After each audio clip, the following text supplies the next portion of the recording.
Video like जरूर कर लीजिए और ऐसे वीडियो लगातार फ्री में पाने के लिए चैनल को तुरंत सब्सक्राइब कर लीजिए और बेल आइकन को जरूर टैप कर लीजिए ताकि आगे भी सारे वीडियो आपको मिलते रहे। यूट्यूब में फॉलो करते हैं तो प्लीज ये वाला फ्री टेलीग्राम चैनल जरूर ज्वाइन कर लीजिएगा। सारे नोटिफिकेशन सारे अपडेट यहीं पे आते हैं, ध्यान रखिए। नमस्कार साथियों, स्वागत है आप सभी का स्टडी फॉर सिविल सर्विसेज में।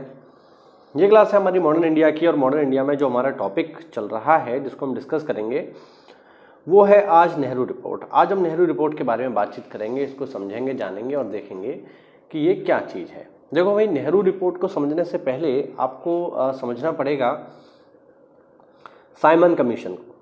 तो जब तक आप साइमन कमीशन नहीं पढ़ेंगे तब तक आपको नेहरू रिपोर्ट समझ में नहीं आएगा। तो अगर आपने साइमन कमीशन नहीं पढ़ा है तो पिछले वीडियोस में जाइए, वहाँ पर आपको साइमन कमीशन मिलेगा। चलिए मैं थोड़ा सा इसको रिवाइज करा देता हूँ। देखो भाई, साइमन कमीशन जब भारत में आया तो उसने अपनी रिपोर्ट 27 मई 1930 को प्रस्तुत की। उस रिपोर्ट में क्या लिखा हुआ था पहले हम यही पढ़ेंगे। देखो, पहला पॉइंट लिखा हुआ था 1919 के भारत सरकार अधिनियम के तहत लागू की गई द्वैध शासन व्यवस्था को समाप्त करके उत्तरदायी शासन की व्यवस्था की जाए, पहली रिपोर्ट। दूसरा, केंद्र में भारतीयों के लिए संघीय संविधान होना चाहिए, ये फैक्ट बहुत इंपॉर्टेंट है, ध्यान रखना। तीसरा, केंद्र में कोई भी उत्तरदायित्व न प्रदान किया जाए भारतीयों को, ये कह रहा है साइमन कमीशन। उच्च न्यायालय को भारत सरकार के नियंत्रण में कर दिया जाए। पांचवा, वर्मा को भारत से अलग कर दिया जाए तथा उड़ीसा और सिंध को अलग प्रदेश का दर्जा दिया जाए। छठा, प्रांतीय विधानमंडलों में सदस्यों की संख्या को बढ़ाया जाए। सातवां, गवर्नर व गवर्नर जनरल अल्पसंख्यक जातियों के हितों के प्रति विशेष ध्यान रखें।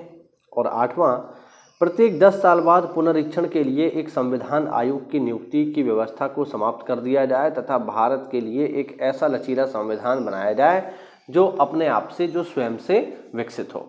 अब यहाँ पर जो आपको 2-3 पॉइंट दिखाई दे रहे हैं, जैसे आपको एक पॉइंट यहाँ दिखाई दे रहा होगा, पॉइंट नंबर 2 और ये पॉइंट नंबर 8। इसमें क्या लिखा हुआ है कि भारतीयों के लिए एक संविधान होना चाहिए। अब जब संविधान को बनाने की बात आई है ना, तो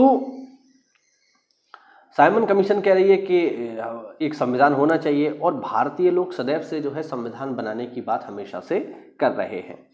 इस क्रम में कांग्रेस सबसे बड़ी पार्टी है, बात समझ रहे हैं। इस क्रम में कांग्रेस सबसे बड़ी पार्टी है। कांग्रेस का ठीक है, बिल्कुल हम संविधान बनाएंगे।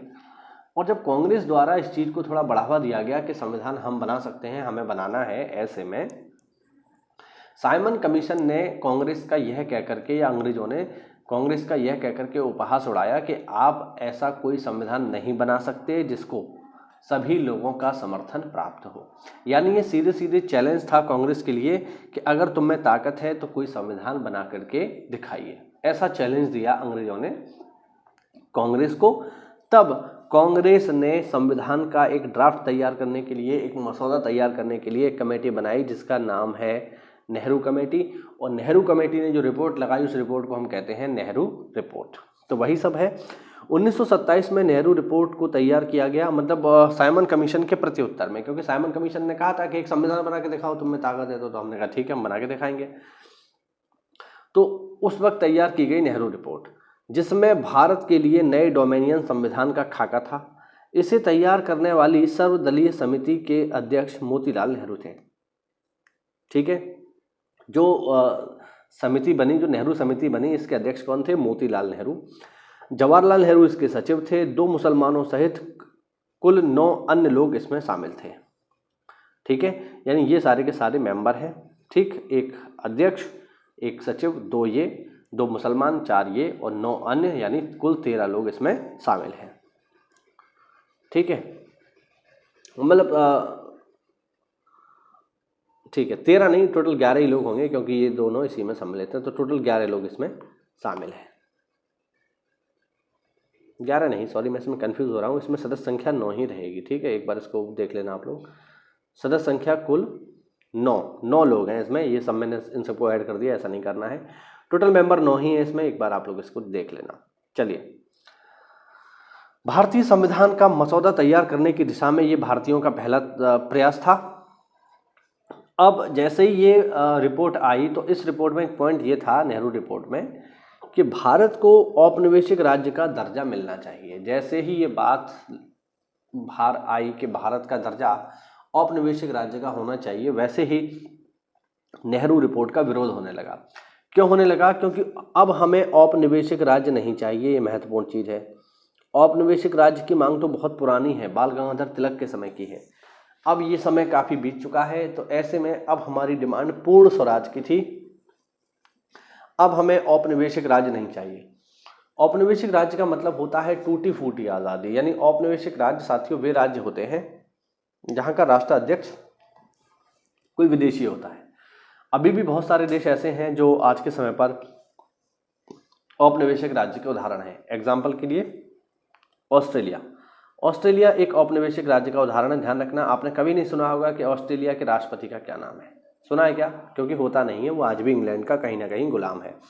या फिर हम बात करें न्यूजीलैंड की, तो न्यूजीलैंड जो है ये भी एक प्रकार से औपनिवेशिक राज्य का उदाहरण है। यहाँ पर भी राष्ट्रपति नहीं होता है, इंग्लैंड की रानी का यहाँ पर शासन है। तो जैसे यहाँ पर चल रहा है वैसे ही हमने भी नेहरू रिपोर्ट में कह दिया कि हमें भी ये चीज़ चाहिए। लेकिन भारत के लोगों ने इसका कड़ा विरोध किया। स्वयं जवाहरलाल नेहरू ने इस चीज़ का विरोध किया, सुभाष चंद्र बोस ने इस चीज़ का विरोध किया। तो ये चीज़ हुई। फिर अगला, पृथक निर्वाचन मंडल व्यवस्था का विरोध हुआ। बिल्कुल सही है। अल्पसंख्यकों हेतु पृथक स्थान आरक्षित किए जाने का विरोध करते हुए संयुक्त निर्वाचन पद्धति की मांग की गई। इसके अलावा भाषाई आधार पर प्रांतों का गठन करने की मांग की गई नेहरू रिपोर्ट के द्वारा, और 19 मौलिक अधिकारों की मांग की गई। ध्यान रखना। और केंद्र तथा राज्य में उत्तरदायी सरकार बनाने की बात की गई।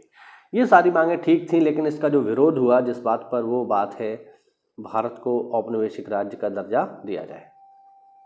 इसी बात पर इसका कड़ा विरोध हुआ और परिणाम ये हुआ कि नेहरू रिपोर्ट को अस्वीकार कर दिया गया। ठीक है, नेहरू रिपोर्ट काफ़ी महत्वपूर्ण है, इसके बारे में आपको बिल्कुल पता होना चाहिए। उम्मीद करता हूँ आपको समझ आई होगी नेहरू रिपोर्ट क्या थी और कैसे इसका विरोध हुआ, क्यों इसका विरोध हुआ। कोई डाउट हो तो कमेंट के माध्यम से पूछिए साथियों। और अगर आप तैयारी कर रहे हैं पीसीएस की, बीईओ की या फिर आरओ की, तो इन दिए गए नंबर्स पे कॉल करके हमसे जुड़ सकते हैं, हमसे संपर्क कर सकते हैं। और प्लेलिस्ट में गूगल प्ले स्टोर में जाकर के SCS का ऐप भी डाउनलोड आप कर लीजिए, स्टडी फॉर सिविल सर्विसेज। मिलते हैं अगली क्लास में, तब तक के लिए जय हिंद, जय भारत, वंदे मातरम।